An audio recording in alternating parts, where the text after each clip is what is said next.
келесі оқылатын пьеса бұл терезе деп аталады. Көріп отырсыздар, детальдары уже сахнада.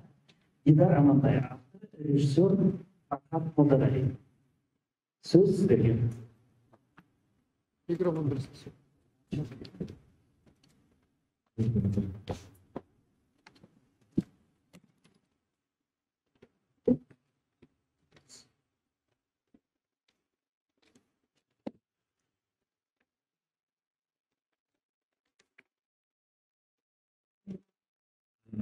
Бізге таңдауға түскен пьеса Дидар Амантай терезе пьеса жоба, автордың прозалық көркем шығармалары және фәлсапалық еңбектерінің желісі бойынша преамбула. Сахна, қызыл іңір, азан-қазан, апақ-сапақ шақ, жол бойы тізілген терезелерден өлмеусіреп көшеге әлсіз жолақ жарық түсіріп, біртіндеп білде шамдар жанып жатыр. Иран парсы көркем фильмдеріндегі аллеялар тәрізді сурет көрініс. Төрде қарауытып үлкен экран ілініп тұр. Сәлден соң экран жанып, бастапқы титрлар жүре бастайды. Қазақтың ұлттық академиялық драма театры Дидар Амантайдың пьесасы бойынша қойылған режиссердің терезе атты спектаклі. Рөлдерді сомдағандар Сенді лобовой режиссер болғандықтан терезе өтіп көресіздерге. Қызықтырақ болсын деп. Бірінші көрініс. Экран сөнеді. Сразу айта кетейік, оқымаған кісілерге бұл пьесада кейіпкерлер жоқ, персонаждар жоқ, аттар жоқ. Сондықтан бұл көрініс ретінде кетеді, сол көріністерді оқиды. Экран сөнеді, қайта көз байлаған қараңғылық орнайды. Кенет қараңғылықты жарып жаққан сіреңкеден майшам тұтанады, жалыны тербеліп өлеусіреп жанады. Қараңғы кеңістікте тілген жалғыз шұғыла жарық, көк жалқын жалыны дұға оқығандай күпірліп сөйлеген адам демімен әрі-бері шалқи төгіліп іргесіне көлеңке түсіреді. Көлеңке жалынысымен теңселе билеп тұр. Бері экраннан ірі бұланда көрінеді. Жарық біртіндеп күшейгенде алаң көлеңке кеңістікте терезенің сұлбасы байқалады. Майшам терезе түбінде жанып тұр. Жалғыздық образы. Бір адамның өз-өзімен сөйлескен күбірі тағы естіледі. Бейтаныс әлсіз дауыс жан-жағына құмығып жетеді. Сахнадағы жарық тағы күшейе түседі. Енді терезе мен терезе түбінде жанған майшамның ар жағында түкпірде креслода отырған бір мүгедек адам қарауытады. Күбірлеп отыр, жарық сөнеді. Бірінші көрініс. Екінші көрініс. Сахнада 7 терезе. Біріншісінде медбике бала көтеріп тұр, екіншісінде қызыл галстук таққан бала, үшіншісінде қыз бен жігіт, төртіншісінде деловая встреча, бесіншісінде Мерседес автомобилі, алтыншысында креслода отырған жігіт, жетіншісінде терезе бір көтеріледі, бір түседі. Әр терезеге ал кезек-кезек жарық түсіріледі. Экранда ірі план. Екінші көрініс. Үшінші көрініс. Сахнада қос терезе дәулеттің кедейшілігін білдіреді.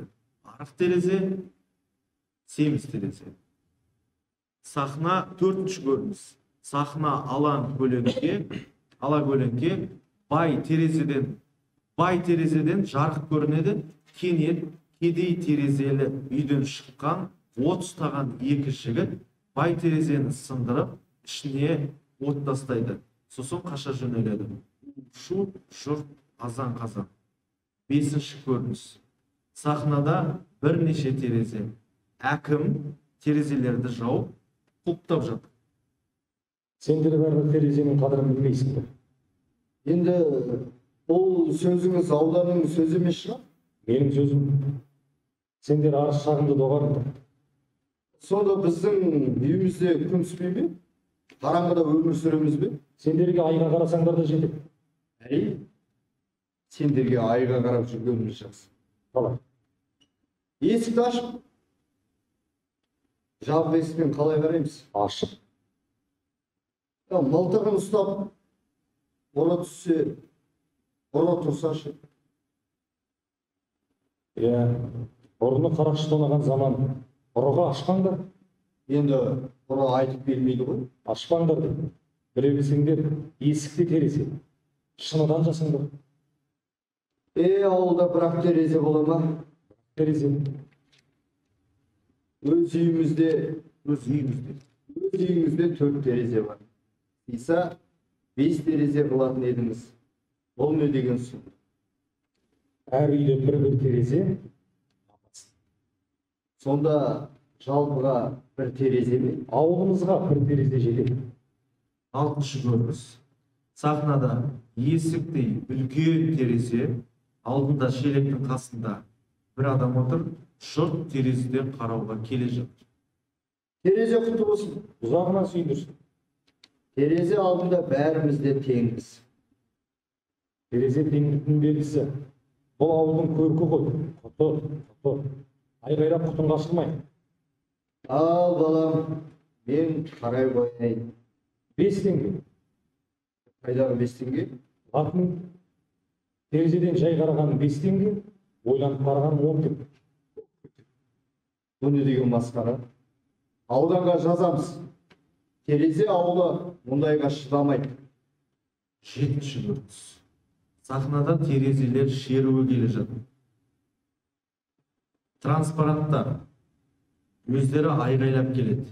Терезе терезеге тең. Әкім мен терезесі тең сөйлесеміз.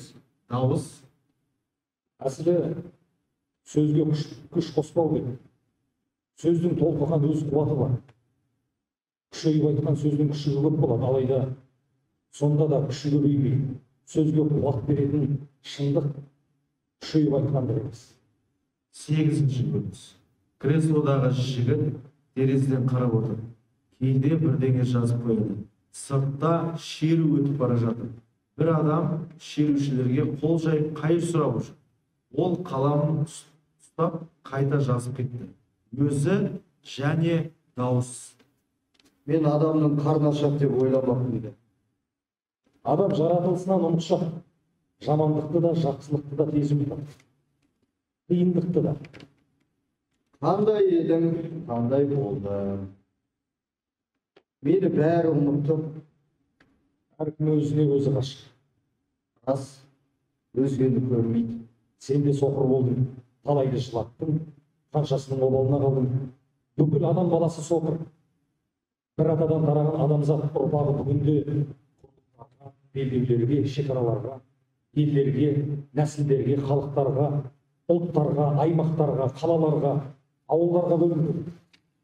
Көзқарасына, сеніміне, дәстүріне, тіліне, көңіліне, қарымына, тарихына қарай тағы бірнеше топтарға, қауымдарға, жиындарға бөлшектенеді. Осында өз кезегінде қалаған даму бағытына, ортақ мүдде қамына қол созған мұратына байланысты үлкенді кішілі одақтарға бірігіп, өзінде бөлініп тұр. Жер жалғыздықтар мекен.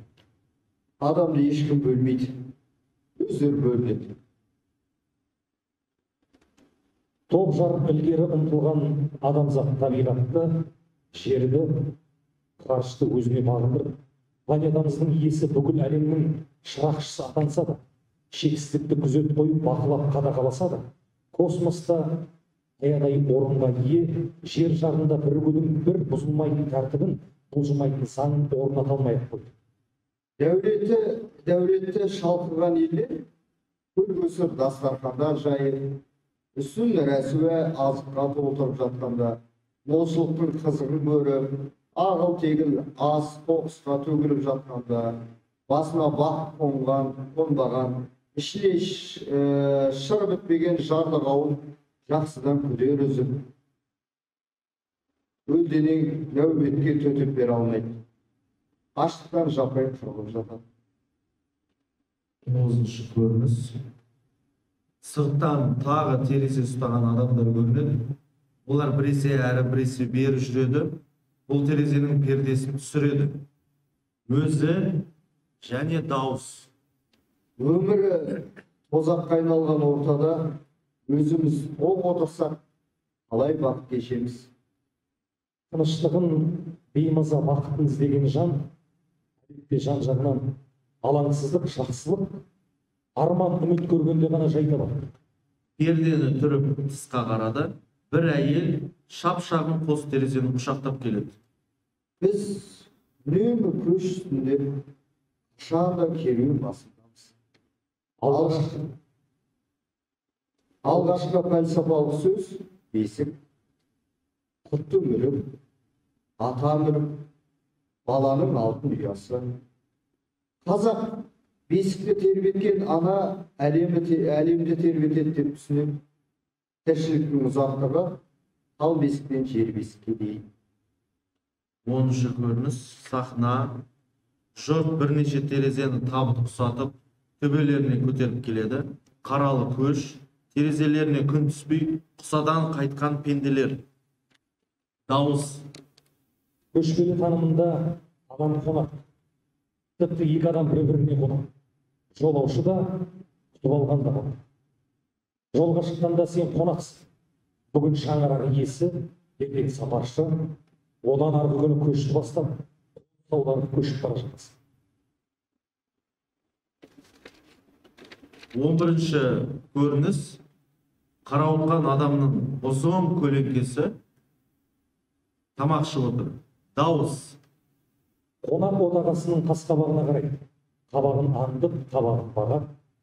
Егер шаңырақ иесі қабағын шытса, қабағын түйсе, қабағын қар жапса, қабағын тырысса, мейман қабағының астымен қараса. 12-ші көрініс. Сахнада терезелерін жамылып жұрт ұйықтап жатыр. Терезелер орнында қабырғадағы ұяға тас қаланған, әрі құлы білініп тұр. Үй туралы тексті оқыған сайын, жатқан адамдар терезелерін көтеріп тұра бастайды. Дауыс. Үйсіз адам, күйсіз адам. Яғни, үй адамның күйін келтіретін жайлы орын, ұят. Жататын жатақ, тұрақтаған қоныс, сынығатын жер. Ойға алаңдайтын да, қажытқан ойлар демалатын да жер. Жаның тербетілетін бесік. Өсіп ұйықтайтын жатағың алаңсыз өмір сүретін мекенің, бақыт баспанасыз да өмір сүреді. Бірақ бақыттың да өз үйі бар. Ол жүрек. Жүрек дегеніміз көңіл. Үйі жоқ адам көңілсіз өмір сүреді. Отан да үй. Ғаламзаттың жалғыз қара жерде үй, шексіз ғарышта үй. Бірақ атамекен, сүйген отан, туған үй ғана үй болады. 13-ші көрініс. Терезеге ұқсаған кітап. Терезеге ұқсаған компьютер. Терезеге ұқсаған теңге. Үшеуінен 3 адам әлемге қарап тұр. Біреуі тек кітаптарды ғана көреді, біреуі компьютерден бас алмайды, біреуі ақшадан басқаны білмейді. Бәрі тізбектеліп көз алдынан өтіп жатыр. Дауыс. Бүгін кітаптың дәуірі өтіп, ғаламтор заманы келді. Телевидение көгілдір экраннан осы жайтты хабарлайды. Кино бұл жайлы фильмдер көрсетеді. Ғаламтор сынған айналардың бір-бірін қайталап түсірген бейнелеріндей бір сайттан екінші сайтқа көшіріп басып, тоқтаусыз жазып жатыр. Театрдың өлгені туралы қазанамалар, фотография пайда болғанда жарық көрді. Кино экранға шыққанда айтылды, компьютер желіге қосылғанда ғаламдану уақытта туып, ғаламтор күшейгенде көбейді. Бірақ театр ештеңеге қарамай, жан дүниемізді сарайлап, қастерлі өнер сахнасында салтанат құрып, әлі де асқақ өрісі. 14-ші көрініс. 4 терезе тұр. Біріншісінде домбыра тартып отыр, екіншісінен фортепианоның үні шығады, үшінші терезеден жарық жылт еткен музыка әуеніне билеген жастар көрінеді. 4-шісінде басына шлем киген, үстіне әртүрлі гаджеттер таққан жасөспірім келе жатыр. Жарнама. Интернет өшірулі, сұраныс қап, интернет отключен, из-за не надо. Сыртта көше бойында бір жылу тұрбасы, жанына бірер адам өзіне төсек салып жатыр. Мойнын созып терезелер жаққа қарап қойды. Сосын музыка екпініне, ырғақты күйіне үйлесе кенет билей жөнеледі. музыка аяқталғанда біресе домбыраға қосылып ән шырқайды, біресе фортепианоның сүйемелдеуіне ән салады, біресе жылдам музыка әуеніне елтіп билеп қояды. Билеуін тоқтатып газетке оралған нанын алып жейді, құтыдан су ішеді.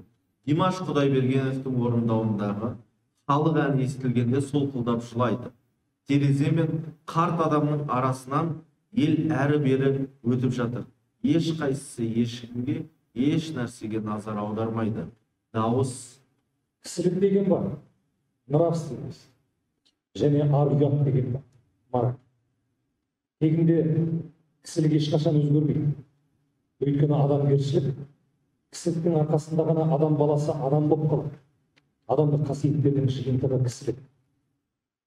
Ойында береке, өмірінде мұрат, сезімінде махаббат жоқ. Бәрі үнсіз, әлемде адамда құдіреті күшті Құдай да, қайғы мұң да, жоспар, уайымда жөн жосып, шерде жоба үлгі бола ма? Демек, қапада жол соқпақ қасіретте үйменді жарылқайтын жасампаз рух жоқ. Болашаққа қол созған, ілгері ұмтылатын, ілгеден келе жатқан құштарлықта ғана қиындықты жеңе алатын күш қуат. Даналыққа құштарлық, өмірге құштарлық. Маңдайы жарылды.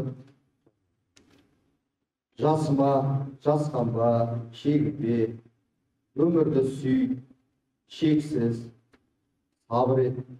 Тіршілік ұлы Тәңірдің ризығы. Ғалам әділеттен, ғұмыр махаббаттан тұрады. Күдеріңді үзбе, үміт. Есіміңді күбірлеймін, жай ғана күдеріңді үзбе. 15-ші көрініс. Үлкен терезенің ар жағынан бір адам қарауытады. Сыртта 13 жасар қыз бала терезе алдында бадминтон ойнап жүр. Енді бір мезет 16 жасар бойы жеткен велосипед теуіп терезе алдында жол үстінде кетіп бара жатады. Сосын қыз ұзатқан автомобиль, той көріністері экраннан көрінеді. Шампандар құйылады, тілектер айтылады.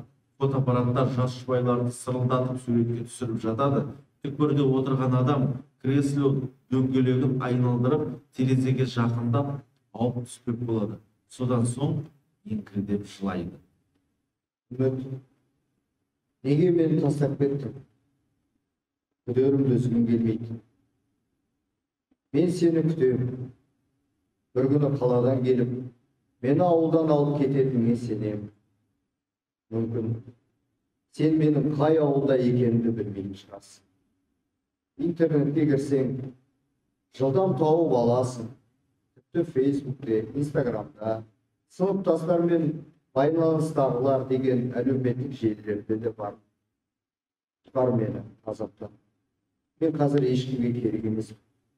Жұрт іздемейтін, ел есіне алмайтын. Күні ұзақ естеліктер жазып, ескімен өмір сүретін. Өткенге байланып, кешегіге де ұмыт қалған жалғызым. Әсіре жалғызым. Ол тағы жалғыз отыр. Креслосы әрі-бері шайқалып тұр. 16-ші көрініс. Бірақ бір өмірге бір махаббат аз. Жарты өмірге де. Кім біледі? Ғашықтық сезімі ешқашан таусылмайтын тек қана таза құмарлық шығар. Мүмкін. Әлсіремейтін аңсарлық. Музыка. Әлде музыка. Бәлкім аяқталмайтын әуен. Аңсағаны. Сағыныштың әсері. Есімде жоқ. Әуелі жанар болса керек. Гүлмира емес пе? Жоқ. Сарғыз. Не екеуі қатар. Бірақ сәуле жақсы. Өзбектің дей саламын деген есімде ме? Есімде. Одан бұрын Айнұр бар ма? Айгүл. Қасындағы жақсы, да? Айгүл ме? Иә. Жүзі сұлу болады. Меніңше сол Айгүл сені жақсы көрді. Мүмкін. Боташы, ботаны ұмытып кетпейді. Ол да ғажап. Бәрі сәуле күшті. Әлі маржан бар. Сосын Шынар. сұлулығы бет қаратпайтын. 17-ші көрініс. Бөлмеде тыныштық орнады. Құлаққа ұрған танадай тыныштық, ол жалғыз отыр. Жазуын доғарып, терезеден сыртқа қарады. Сыртта ештеңе жоқ. Дауыс.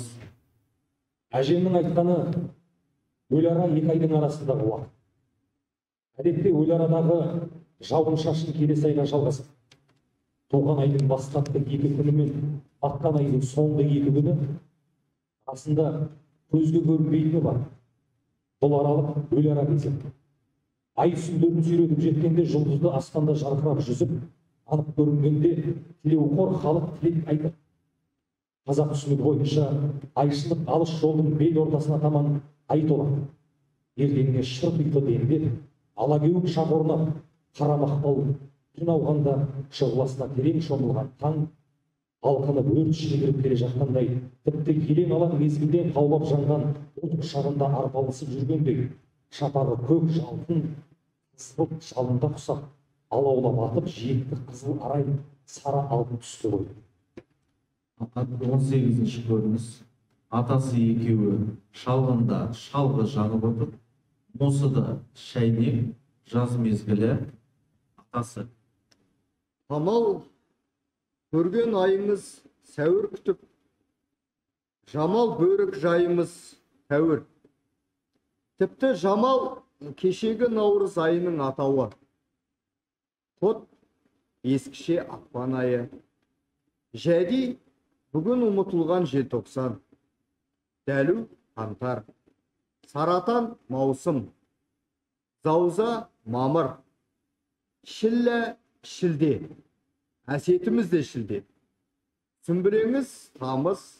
Ақырап қазан. Мизам қыркүйек. Тауыс қараша. Отамалы көк айының 11-інде кіріп, 17-сінде шығатын амал. Қазақтың көшпелі ғұмыры бір жыл ішінде қол диірмен тасындай айналып келіп, отыратын амалдардың бір-біріне артқандай байланған тіршілігі. Ыстықты суық, желді аптаны боран алмастыр. Қарлы күндері жаңбыр, әр маусымның бір мезгілін қамтып, қысқа мерзімде өте шығатын табиғи құбылыстар.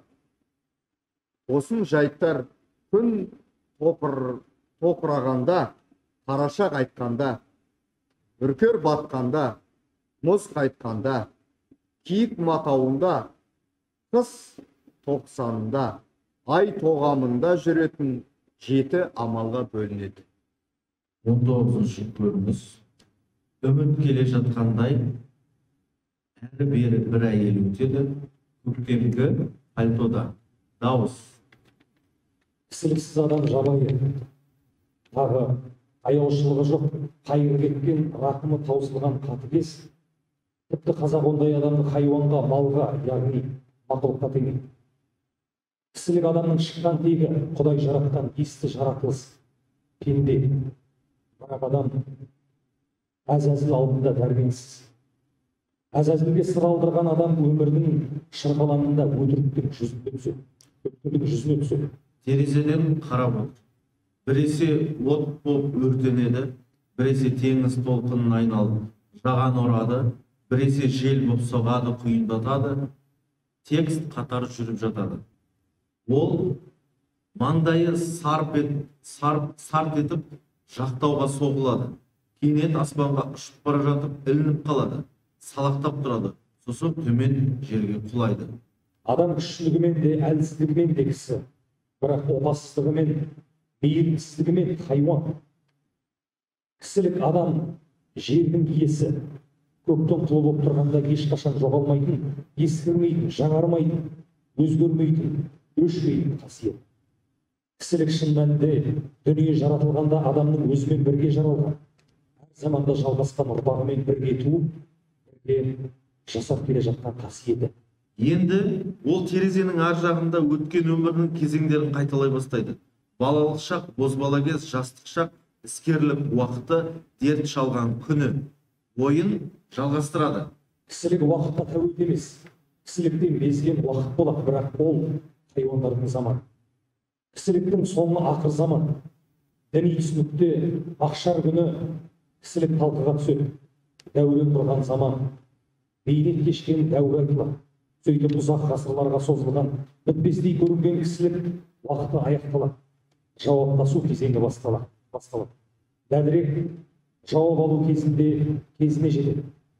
Ұят нәрсенің бәрі хайуандық емес. Ұят өз заманының баласы. Келесі ғасырда оны халық ұмытады. Енді оны ешкім танып, қоғамдық сана басқа шарттардың жетегіне түседі. 20-шы көрініс. Сахнада терезеге тақтайды айқастыра қағып жатқан екі адам. 21-ші көрініс. Басқа үш жігіт терезеден тақтайды шегесін жұлып ашып жатыр. Басқа үш жігіт терезеден тақтайдың шегесін жұлып ашып жатыр. Қастарында бір жас бала тұр. Жігіттер терезені ұясынан жұлып алып жерге қойды. Оның орнына жаңа терезе салды. Шегелеп таға бастады. Хозяин, мына терезені не істейміз? Бұл терезені мұражайға апарамыз. Қанша дегенмен менің әкем халқына қызмет еткен адам. 22-ші көрініс. Экранда үн қату. Заман ауысқанда заманауи құндылықтар алмасқа. Бірақ кісіліктік қасиет ешқашан өзгермейді. Өнер сол кісіліктік қасиетті жырлар. 23-ші көрініс. Соңғы титрлар.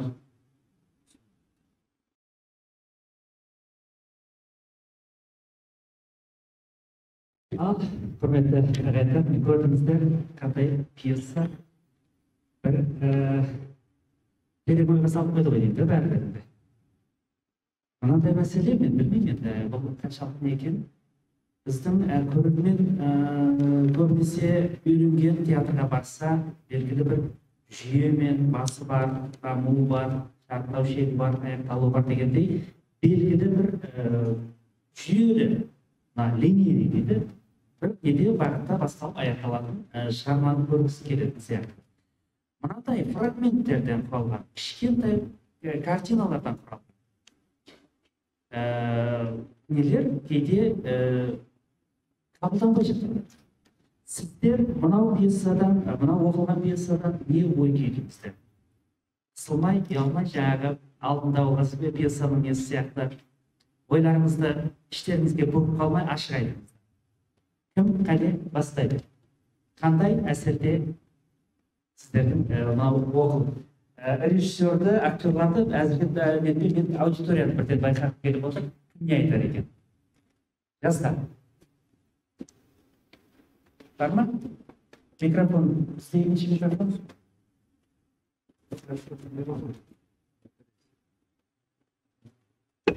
Кім бастайды? Бар ма? Өзіміз айта береміз. Ал, Мирас айтсын. Мирас айтсын. Ал, жарайды. Жаз десе істемейді.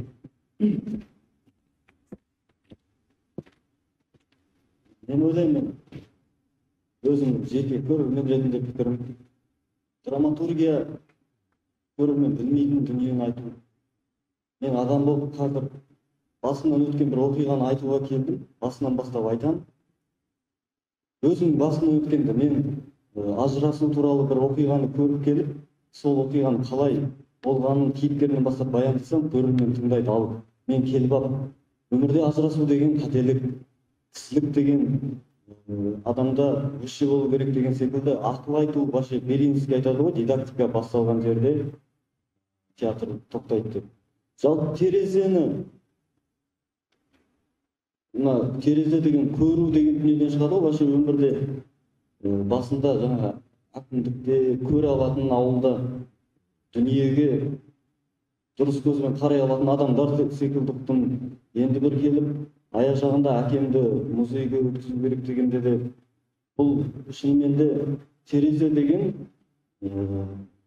көре алатын бір қамаудан шыққан бүгінгі күнде личностьтар жоғалып бара жатқан секілді бір ойға жетеледі, бірақ мен бағана пьеса, осының алдындағы пьесада да сонда жаңа драматургияға, современный драматургияға біз герой деген ұғымдарды, актердің театрдағы болашағы, сол нәрселерді ұмытып кетпейміз ба, монологтарға құрып, диалогтарды ұмытып кетпейміз ба, ойлаймын. Егер Мұхтар Әуезов 10 жыл бұрын өтіп кеткен Қодар мен Қамқаның оқиғасын Абай жолына не үшін алып келді деп ойласаң, ол жерде драматизация бар ғой.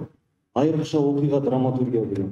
Егер бір айрықша оқиғаға жұмыс жасамаса, әр терезеден кейіпкерлерді көрсетіп, біз мен енді Дидар Амантайұлының мықты жазушы қазақтың соның бір лекциясына келген секілді әсерде қалдым. Кісілік туралы, жалпы өзінің түсінігі, бірақ бізді мені қозғайтын барлық мына жердегі аудиторияға қарап отырып, кішкене іш пыстырып жіберді.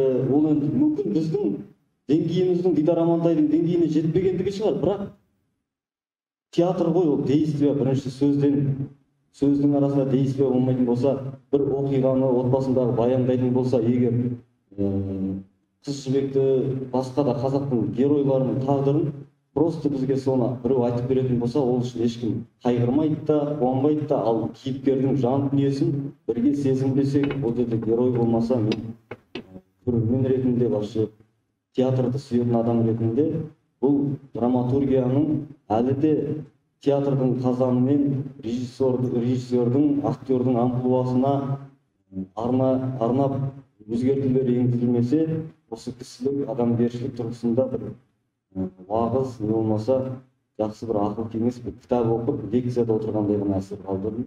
Егер түсінбей жатсам, өзімнің күнәм деп ойлаймын. Рахмет. Бейбіт. Шынында да мынау біздің актерлардан дейді, мына жерде бағанағы актерлардан да сұраған едім. Сіздер егер ойнаған жағдайда сіз қаншалықты көңіліңіз толады, екінші қатарда отырған актерлардан да. Актерлар енді сахнада ойнайтын актер. Бірақ мына жерде, жаңа Мирас айтқан сияқты, аса бір актерлар шешіліп ойнайтындай монолог жоқ, бір тартыс жоқ, образ жоқ. Бірақ бұның бәрі айтып отыр, бұл көңіл күйдің состояние дейді ғой, адамның сезінуі дейміз бе. Сондықтан да бұл жерде басты тұлға тағы да автор Фархатқа артып қойған сияқты барлық мен жігітті. Ал, бейбіт өзің жалғастырам. Тағы да қайырлы күн баршаңызға. Екінші пьесаның оқылымындамыз. Жалпы енді тағы да қайтадан іріктеуден бастайыншы. Біз іріктеудегі оқылған пьесалардың ішінде, кешіріңіздер, барлығы мораль оқу, барлығы сізді маған сыйлаған күзді сүйем әңгіме. Соның ішіндегі біз авторын білмедік бұл пьесаның. Бұл жердегі біздің ойымыз, читкадан біз осылардың бәрін тыңдап отыру емес, оны кез келген адам шығып оқи алады. Мен де бір мүмкін оқуым мүмкін. Бұл жерде мен мүмкін қысқартатын жерін қысқартып, алатын жерін алып, қосатын жерін қосып, бір кішігірім бір ойдың нүктесі болатын шығар деп ойладым. Жалпы мен көп нәрсе күтемін негізі. Өйткені бізде оның үстіне Фархат Молдағалиев деген кезде сондай ой болды. Мүмкін бір пьесаның бір жолын таңдап алатын шығар деген. Өйткені біз бұл пьесаның басында жанры, енді барлығы қақтығысқа құрылып, осы жерде басты кейіпкерлер шығып, драмалық оқиғалар болып жатпаса да, мұнда философиялық ой бар. Сол нәрсені бір точкасына жеткізетін шығар деген ой болды менде. Бірақ бүгін сол жаңа өзіңіз айтқандай бір читканың да өзінің атмосферасы болады деді ғой, сол нәрсе кішігірім маған кемшін сияқты болып көрінді. Бірақ драматургиялық жағынан бұл пьесаның өзі салыстырмалы түрде алып қарадық та біз, бірақ сахнаға сұранып тұрған сондай бір әлеуметтік немесе жалпы қоғамның ойын беретін пьеса деп айта алмаймын. Біз мүмкін мен қателесетін шығармын, бірақ әлі күнге дейін бір оқып отырғанның өзінде бір құршын қанатының оқып, кейіпкерлердің әрбір сөзінен бір бейне көретін дүние әлі бізде жетіспейді. Бірақ мен читкадан бұдан да нәрсе күткен, бірақ көріп еді. Мүмкін режиссер өзі басқа нәрсе көрген шығар. Сізге сұрағым, көре алдыңыз ба? Белгілі бір ойды немесе жеткізіп, жоқ әлде осылай оқу керек деген сияқты бір ой болды. Негізі осылай оқу керек. Өткен жылы естеріңізде бар, мына жерде ауыз театрының актерлары ойнаған кездер келіп несі ма, қызы ма? Ауыз театрына келіп, болмаса, екінші топ қой деймін. Мына жерде керемет бір спектакль көрсетіп жіберген. Бағана айтқандай, жаңағы 5-ші WhatsApp-та, анау біздің оқылымда болған. Но бірақ мына жерде айтып отырмын, шынында да оқылымның басты несі осы болады. Әсер бермеуі де мүмкін, жаңағы эмоциональды деймін да. Но бірақ байқаған жігіттер оқып жатып, арқанда енді ортасын етіп отыр, бірақ қағазға түртіп отырғанына қарап отырып, оқып жатып, уже формасы бірдеңесі қалыптасып жатады. Мен енді мына жерде қосыламын, иә, бейбіт айтқан. Мен де мысалға, мен де кейбір кезде ойлаймын, осындай читкаларды бірдеңеге осындай жаңағы айналдырып. Біз шынымен де басында жаңағы тура спикер музыкасында бәрінде примерно неттік, өйткені всегда мен өзім үшін де жалпы режиссер ретінде маған бір нәрсені музыкасын таппай бірде дүниені бастау бір қиын нәрсе болып тұрады да. Бірақ біз былтыр жасаған кезде, былтыр осы жерде оқыған кезде біз тағы да біраз нәрселер дайындап, сол кезде бізге осындай ескертпе айтылған болатын. Бұл жаңағы спектакль емес, бұл режиссердің формасын көрсету емес. Бұл жерде Фархат Молдағали немесе басқа режиссерлардың қолтаңбасы көрінбеу керек. Бұл тек драматургтың несі, соны оқып шығыңдар, содан кейін барып ойларыңды айтыңдар. Енді мен примерно жаңағы неге енді ойымда жеткізейін. Біздің жалпы үшеуміздің отырып талдаған дүниеміз бар. Содан кейін жалпы осы пьесаны енді оқып шықтық қой, бізге берілген не бойынша, ол қалай жаңағы осы драма KZ-тің берілген тәртіптерінің несінде оқып шықтық. Енді егер бұл нәрсені спектакльге айналдырса қалай болатынын мен өзім ойымда жеткізейін. Біз мынандай ойға келдік, егер дұрыс түсінсек, солай деп ойлаймын. Бірақ біздің көзқарасымызда бұның барлығы бір адам сияқты. Бір адам, соның жаңағы өзі және оның өзіне деген әңгіме. Кейбір жерде бір мысалғандай бір моноспектакльдің бір атмосферасын береді адам, моноспектакльдің. Жалпы бізде таңдап алған кезде осы бір интересный болып көрді, мысалға персонаждар жоқ, осыны өзі бір қызықтырды бірінші дегенде, пьесаны алған кезде. Содан кейін мынандай дүниелер бар. Ішінде әрине бір қалыпты жаңағындай монотонный дүниелер бар, линия какой-то определенный линия жоқ. Мен басында солай ойладым, определенный линия жоқ, как будто вот бір проза сияқты деп ойлап отырдым да, бірақ кейбір сахналардың линия жоқ, кезек-кезек әртүрлі сахналар бастап кетеді. Бір темадан бір темаға резк переходтар жасай береді. Біз бағана актерлардың ол туралы таңдадық. Сондықтан бұл бәріміз үшеуміздің сөзіміз деп қабылдаңыздар да. Композиционный бір кейбір сахналарға енді мысалға 12-ші көрініске келгенде бір композиционный нелерге ұмтылдырады сені әрі қарай. Как будто бір адам тұр, но оның артында жаңағы Виктюктің бір-екі спектакліндегі спектакльдің атын ұмыттым, сол спектакльдегі сияқты композиционный дүниелерге сені жетелейді.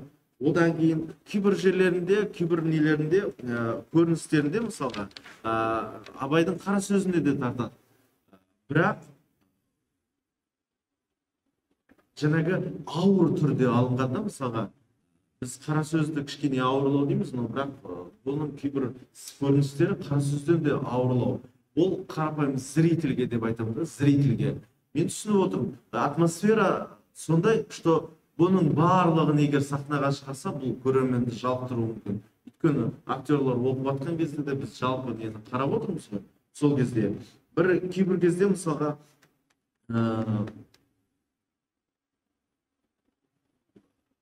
авторларды, мысалы, көп авторларда кейінгі жазып жатқан, біз әртүрлі жол РДС-та да, неде де оқыған, алдыңғы драма KZ-те де оқыған кезде, бір андай авторлардың мен режиссер ретінде, мысалға, мынандай бір құлақ қағыс дейміз бе, или бір пожелание деген дұрыс, пожелание, вот мысалға кейбір жерінде мысалға айтады. Осы мысалға терезенің несінде действияларды сенің не істеп отқаныңды, оның состояниясы қандай, сосын жаңағы осындай болып жатыр, содан кейін бірдеңе болып жатыр деген сияқты. Мысалға мына бір сахнада үлкен терезенің алдында осындай болып жатыр. Потом бір қыз өтеді, потом велосипед теуіп өтеді, потом бір кезде тойлар, тойдың атмосферасы, соның барлығын бір кішкентай сөзбен бересіз, мысалға ол нәрсе менің ойымша режиссерға бірандай шампандар құйылады, тілектер айтылады, фотоаппараттар түсіріліп жатыр деген нәрсе сені режиссер ретінде бірандай бір тоқтауға қойып тастайды, бір қалыпқа салып тастайды. Сол үшін сондай кезде сен автордың осындай нелерін қысқартасың да ары қарай өзіңдікін бересің, иә. Сосын кейбір кезде мысалға 16-шы көрініске келген кезде біз андай бір уже дауыс және өзі болып екіге бөлінді ғой, персонаж екіге бөлінді, дауыс және өзі. Содан кейін маған мысалға ана сахна ұнады, мысалға 16-шы көріністе әлде музыка жоқ, сағыныштың әсері жоқ, жанар жоқ, Айгүл, Айнұр деп атты ғой мысалға, иә. Оның барлығы былайша айтқанда бір біз бірінші оқыған кезде мынандай бізге күлкілі эффект берді. Күлдік, Айнұр ма, Айгүл ма, бірдеңе ма деген сияқты. Бірақ соның барлық Айнұрды да, Айгүлді де бәрін көріп, ең соңында жаңағыдай сұлулығы бет қаратпайтын еді, и тишина автор бізге ары қарай режиссерға немесе актерға береді. Қанша Айгүл, Айнұр болса да, ары қарай ол факт, что ол терезенің алдында жалғыз отыр да. Жалғыз отыр, и ары қарай мысалға ондай жерлерін мысалы құптайсың. Енді мысалға кейбір кезде ұғым кейіпкер емес, ұғым сияқты кейіпкерлер жалпы. Мысалы ұғымдар болады ғой, ажал, дауыс деген сияқты сондай ұғымдар нетеді. Енді мен ең соңында мына жерде бір мені ең бір неткен нәрсе бір где-то бір ана авторлық кинолар болады ғой. Авторлық кинолар сияқты менің ойымша авторлық кинолардан сияқты кадрдан ауысып отырады тез мысалға кімдердің Емир Байғазиндардың кинолары сияқты сондай бір атмосфера болды. Бірақ осының барлығы бұл общий көрген нәрсеміз, иә. Егер бұны спектакль ретінде жасаса, мен айтпаймын, мен басында бір оқыдық, екі оқыдық, түсінбедім. Үшінші оқыған кезде ақырын бір дүниелердің шеті шыға бастады. Төртінші рет оқығанда, жаңа оқығанда нағыз бір определенный спектакль көріне бастады. Мен ойлаймын, мен шынымен де қызықтым мына шығармаға. Жасырмаймын да, бұл жалықтыруы мүмкін, нетуі мүмкін. Бірақ мысалға автор осындаймен келсе, бір условиямен қоюға болатын еді деп ойлаймын да, мысалға. Спектакльде мүлдем текст болмау керек. Знаете, мынандай нәрсе, маған мынандай нәрсе ғана елестеді. Спектакль бір терезе и бір шал отыр. Шал отыр, терең ой. Тек қана біз всегда қорқамыз, может быть, осы эксперименттердің басы болу керек шығар. Кейбір кезде біз тек қана действия жасауға асығамыз, сөз сөйлеуге асығамыз. А мысалға мына спектакльді қоюға болады, когда сен барлық текстін текстті қысқартасың да, келетін зрительге осы шығарманы оқып келу керек деген условия қой, оқытып немесе даже оқымаса да. Просто барлық сөзді алып тастап, маған бір өмір өтіп бара жатқан бір адамның терезеден қарап отырған бір взгляды ғана берді. Ол взглядпен спектакль жүргізуге болады, наверное, жарты сағат, наверное, и даже бір сағат, смотря актердің несіне байланысты. Жалпы текстің барлығын қысқартып, соны істеуге болады деп ойлаймын. Арасында сол событияларға байланысты әр көріністі ол актер өзі проживать ету. Көріністі. Где-то музыкасы беріледі, тыңдап қалады. Где-то жаңағы анау мысалға, сіздің үйіңізде терезе ме, бәрімізге бір ауылға бірақ терезе, немесе жаңағындай бір ауылға бірақ терезе, тағы да бірандай диалогтар бар ғой. Сол диалогтар где-то бір алыстан мысалға, как енді радиоприемниктен шығып жатқан сияқты бір әсер болады да менде. Бірақ мен бұл спектакльге айналатын адамды жалықтырмайтын спектакльге айналатын мен ойлаймын сол кезде ғана деп. Жалпы сол жағынан мен өте аса. Өйткені шынымен де бұл нәрсе мынау зрительге оқитын нәрсе емес деп ойлаймын. Зрительге айтатын нәрсе емес деп ойлаймын. Адамның, актердің өзінің. Менің ойымша, егер автор қателеспесе, бұны актерға жазған, сол актер полностью бұны өзіне сіңіріп, тек қана зрительмен қарама-қарсы неге иә қарап отыр. бір креслода бір адам отырады. Ар жағында отыр дейді, сол адам шығып көрерменмен бетпе бет келеді. Арасында может быть жаңағы ана бір диалогтар арасында несі бар. Мен солай көремін спектакльді деймін. Егер жаңағы иә, мен ойлаймын, наверное, сондысымен деп. Бірақ біз все-таки ештеңесін қысқартпай, автордың ойын толық жеткізіп, осы ойымызды сіздерге ұсыну үшін бірінші полностью сіздерге оқып шықтық. Енді ары қарай пікірлер болды. Жалпы Актерлер не айтады екенбіз? пікіріміз осы. Оқылған дүниеде.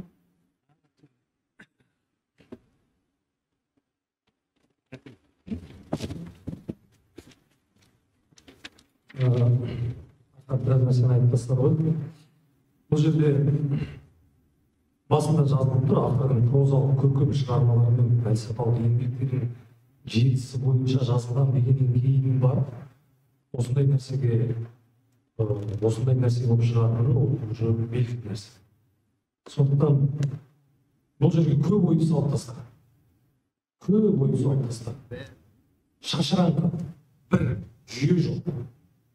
Басынан аяқ бір жалпы идея жоқ, былай соңына дейін алып келген. Кейбір жерден бүйтіп біліп арасында бір қызықты нәрселер келеді.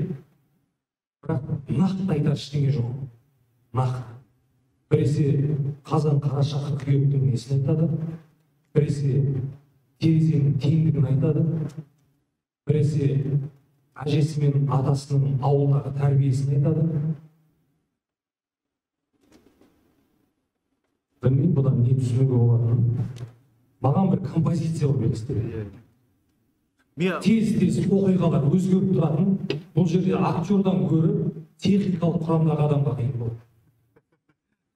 Терезені түсіреді, жүгіреді, ауыстырады, актер келіп тұрады, екі сөзін айтады, анау кетті. Бұл бір шынымен де жаңа авторлық кино сияқты астынан аяқ бір оқылып өтетін, жарты сағаттың ішінде біреу сияқты сырылдап өте шығатын нәрсе деп ойлаймын. Маған басында бірінші оқыған кезде андай бір нелер елестеді да, бір андай болады ғой, бір мимический ма, вот ана бір стиль бар ғой, мысалға сөзсіз, но бірақ ана Джеймс Тиренің бір ана нелер сияқты да, но бірақ Джеймс Тиренің бір әлгі спектакльдердің бір ортасындағы бір нелер сияқты бір адамның миы қуалап ананы жете алмай отырасың, ана не жаңағы екі спектаклін көрдім мен ол кісінің, иә, бірақ ең соңында ғана сен жаңағы алып келеді, күлдіріп, түсініксіз нәрселер жасап алып келеді, ең соңында сен көзіңнен жасты ытқытып жібереді. Понимаете?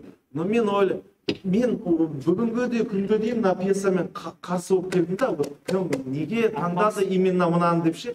Бірақ мен бұны төртінші рет оқыған кезде мен бұның пьесаның кереметтілігін жаңа түсініп отырмын да.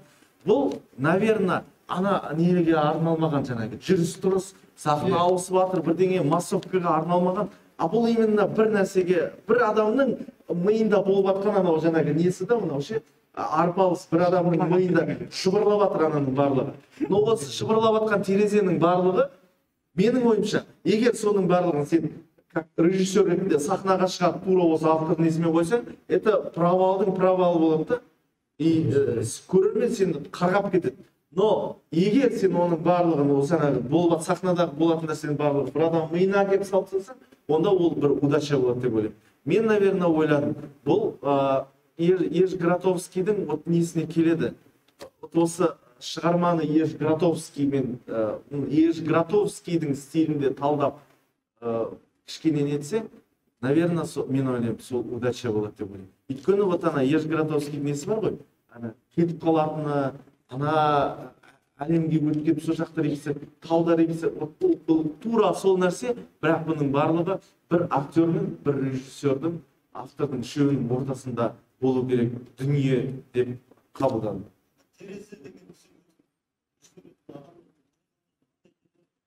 Терезенің алдында бәрі тегін.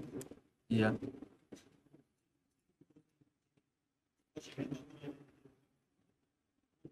Терезе әр кезде әртүрлі нелерге беріледі. Терезені бәріміз теңбіз деген ұғымда келеді. Содан жаңағы терезені барлық нәрсені жаңағы адамдар жамылып жатады дейді. Одан кейін жаңағы терезені көтеріп не сияқты өліктер сияқты алып кетіп бара жатыр дейді да.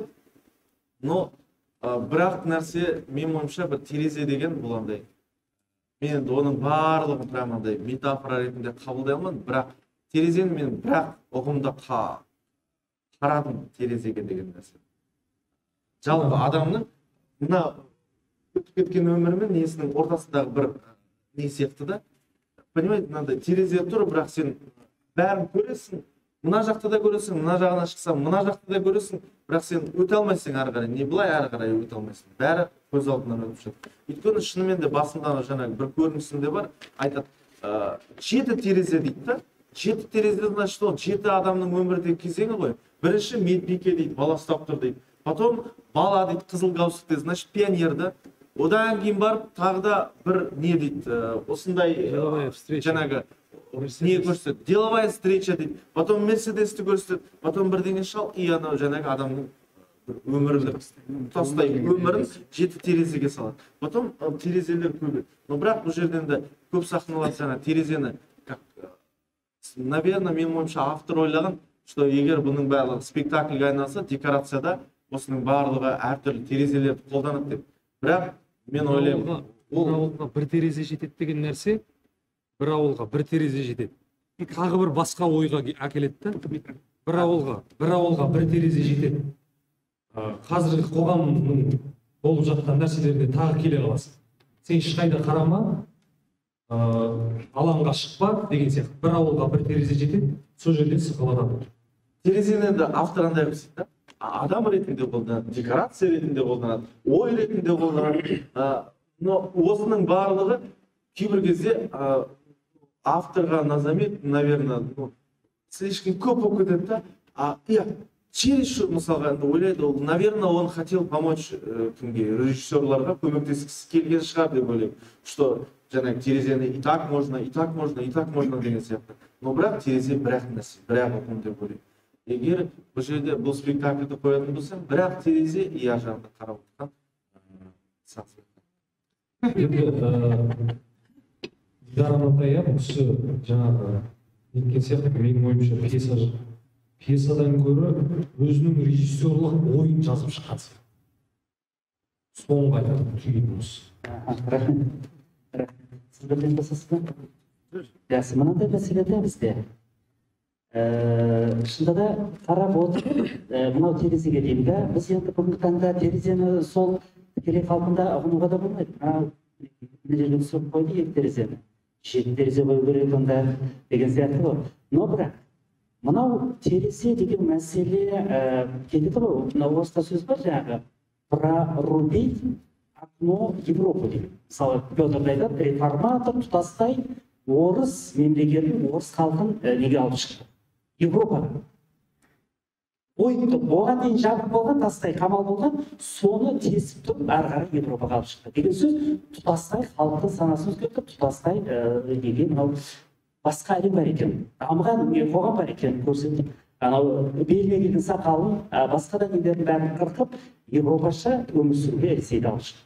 Бұл осындай бір мәселе. Енді мынау жердегі мәселеде шынында да автор сіздерге ой тастап отыр.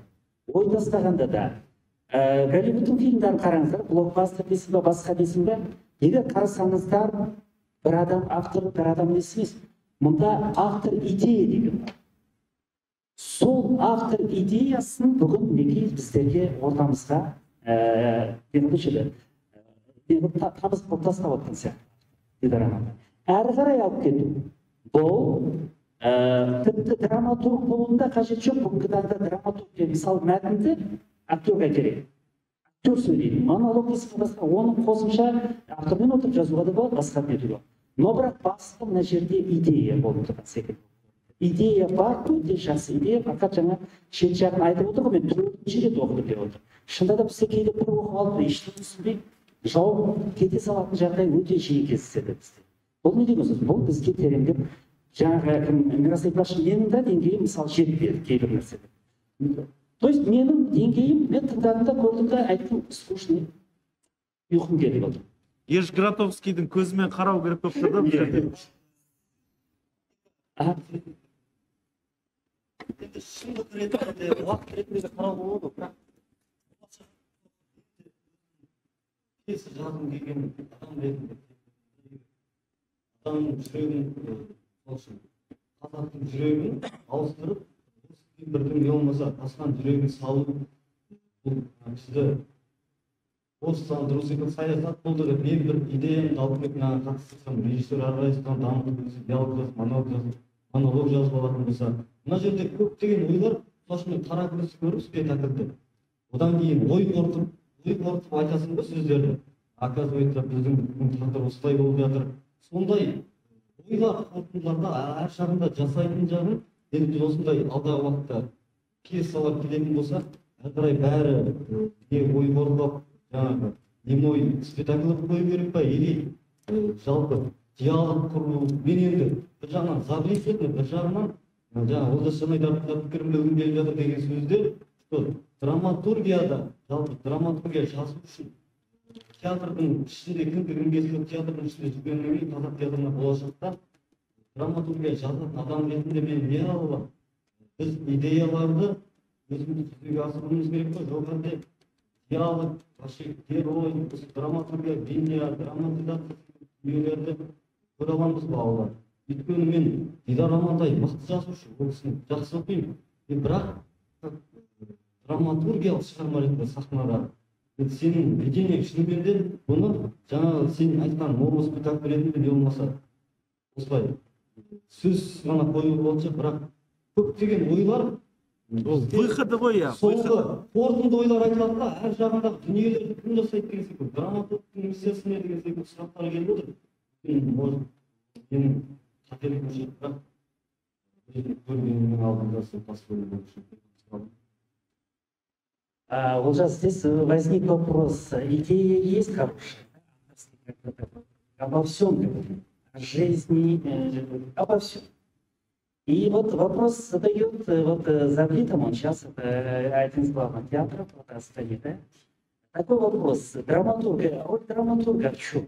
Идею подавать. Я вот как бы высказался, что сказал, что автор подает нам идею. Автор идеи, да, очень интересная идея, много здесь наслоений, много фактов, философских, каких-то глубинных, о жизни там. И вот Завлет задает вопрос, роль драматурга, как быть драматургом? Текст, вот здесь говорят ребята, нету каких-то монологов, нету каких-то для актера, конкретного актера ролей. Как быть здесь? Подача идеи автора? Или текст должен прописано каждому герою? Здесь ваше мнение интересно. Да, нет, но мое мнение такое, что сейчас формы пьесы, формы современной драматургии совершенно разные существуют. То есть есть тексты, похожие на сценарий. Вот по сути вот у Дидара Амантая это на сценарий больше похоже, потому что там очень много уделяется визуальной составляющей. Да, то есть по сути кино.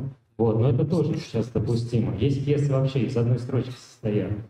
Есть пьесы, которые выглядят, я не знаю, как телефонный справочник.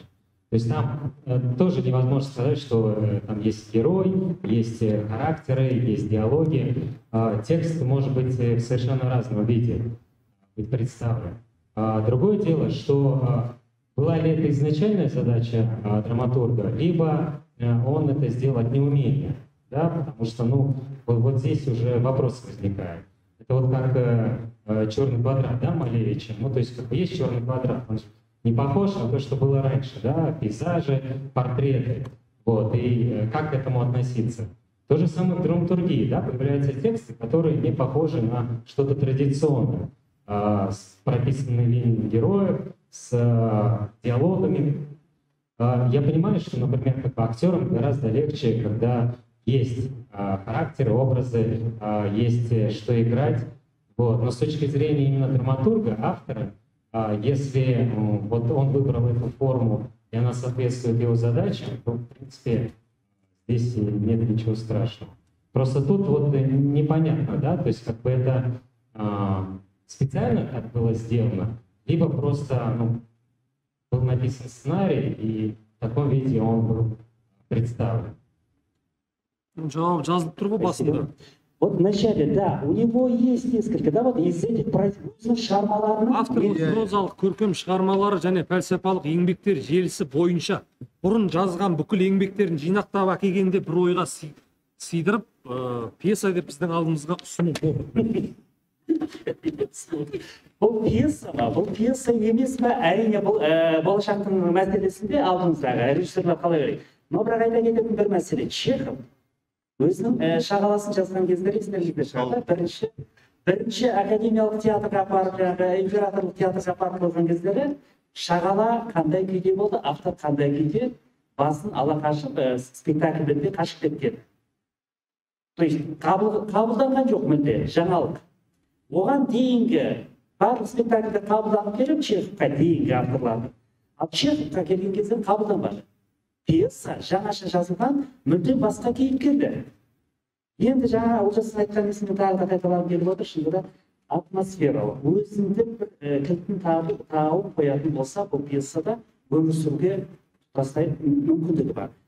Мен түсініп отырмын, әдебиет бөлімінде отырған, режиссерлар, директорлар, мен бұны қойған кезде кім көреді деген мәселе. Егер режиссер кілтін тауып қоя алатын болса, бұл спектакльда ойлаймын, жақсы сахнада терең ойландыратын адам туралы, қоғам туралы, адамның басынан өткен тұтастай, жаңа шал деп айттым ғой басында да, сол үлкен адамның тұтастай басынан өткен ғұмыр. Ол 20-шы ғасырда өмір сүрді ма да, астан кестен болып жатқан. Ол 21-шы ғасырда өмір сүрді ма, 2 ғасыр 9-сында өмір сүрді ма. Сол кезеңдерді бейнелейтін керемет жақсы, мысалы, көріністермен.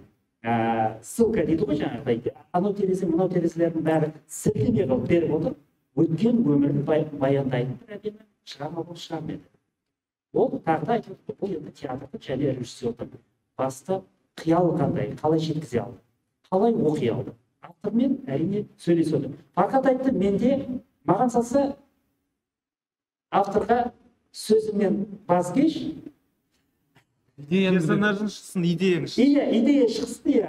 Міне, сол кейіпкерлер шықсын, терезелер тұрсын. Бірақ ол пьеса емес, шығарма ретінде. Жоқ, енді бұл кездері онда Дидар Амантайдың шығармасы негізінде, идеясы негізінде қойылған терезе спектакль болады да, мұнда негізгі автор ретінде Фархаттың өзі жүреді.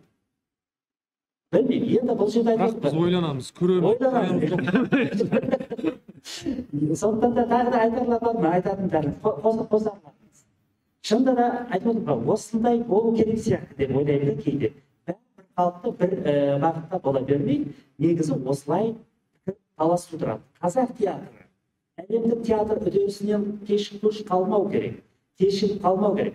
Бізде заманға сай кейбір формаларды, кейбір үдерістерді өзіміздің репертуарымызда ұстауымыз керек. Бұл тұтастай жаңағыдай жалпы халыққа емес, анандай театрдың ішінде де өзінше бағалайтын сөзсіз театр. Тіпті сондай да болды. Бұл айтып отырмын, на любителя.